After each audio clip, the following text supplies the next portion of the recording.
ఒక చిన్న పక్షి, దాని పేరు టిట్టిబం. దానికి ఇంకొక పేరుతో కూడా పిలుస్తారు, లకుముకి పిట్ట. ఈ ఆడపక్షి ఒకరోజు సముద్రం ఒడ్డున తన గుడ్లను పెట్టింది. మేత కోసం కొంత దూరం వెళ్ళింది. కానీ తిరిగి వచ్చేసరికి ఏం చూసింది తెలుసా? అవి పెట్టిన గుడ్లు కనిపించలేవు. సముద్రపు కెరటాలు వచ్చి ఆ గుడ్లను తీసుకొని పోయాయి. టిట్టిబం మనసు బాధతో నిండిపోయింది. కన్నీళ్లు కార్చింది. అయ్యో నా బిడ్డలు! ఈ పాడు సముద్రం నా పిల్లలను తీసుకొని వెళ్ళింది అని ఆ చిన్న పక్షి రోదించింది. ఆలస్యంగా బాధను దిగమింగిన టిట్టిబం ఒక ఆలోచన చేసుకుంది. ఈ సముద్రాన్ని పూర్తిగా ఖాళీ చేస్తే నా గుడ్లు బయటపడతాయి కదా అని అనుకుంది. వెంటనే కార్యాచరణ మొదలుపెట్టింది. ముక్కుతో సముద్రపు నీటి బొట్టును పీల్చి ఎగిరి దూరంగా పోయి ఉమ్మివేసింది. మళ్ళీ వచ్చింది, మరో బొట్టు తీసుకుంది. అలాగే పనిచేస్తూనే ఉంది. పని చిన్నదే అయినా ఆ టిట్టిబం సంకల్పం మహా గొప్పది.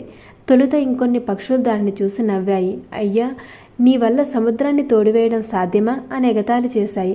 కానీ కొంతకాలానికి మరికొన్ని పక్షులు దాని పట్టుదల చూసి తోడుగా వచ్చాయి. ఒకదాని తర్వాత మరొకటి చేరాయి. అన్నీ కలిసి నీటిని పీల్చి ఉమ్మివేయడం మొదలుపెట్టాయి. శ్రమ కొనసాగింది. ఈ దృశ్యాన్ని చూసి సముద్రుడే చలించిపోయాడు. పక్షుల్ని అడిగాడు, మీరు ఎందుకు ఇలా చేస్తున్నారు? టిట్టిబం బాధను విన్న సముద్రుడు ఆ తల్లి ప్రేమను, ఆ సంకల్పాన్ని గౌరవించాడు. తనలోకి వెళ్ళిన గుడ్లను వెతికి టిట్టిబానికి తిరిగి ఇచ్చాడు. ఇక్కడ మనం తెలుసుకోవాల్సిన నీతి ఏమిటంటే, పని పెద్దదా చిన్నదా అనేది కాదు, దాన్ని చేసే మనసు ఎంత పెద్దదా అనేది ముఖ్యం. తల్లి ప్రేమ ఎంత గొప్పదో, పట్టుదల ఎంత శక్తివంతమో ఈ చిన్ని పక్షి కథ ద్వారా మనం తెలుసుకోవచ్చు. ఇలాంటి మరిన్ని నీతి కథల కోసం మా ఛానల్కి సబ్స్క్రైబ్ చేయండి. వీడియో నచ్చితే లైక్ చేయండి, మీ మిత్రులతో షేర్ చేయండి.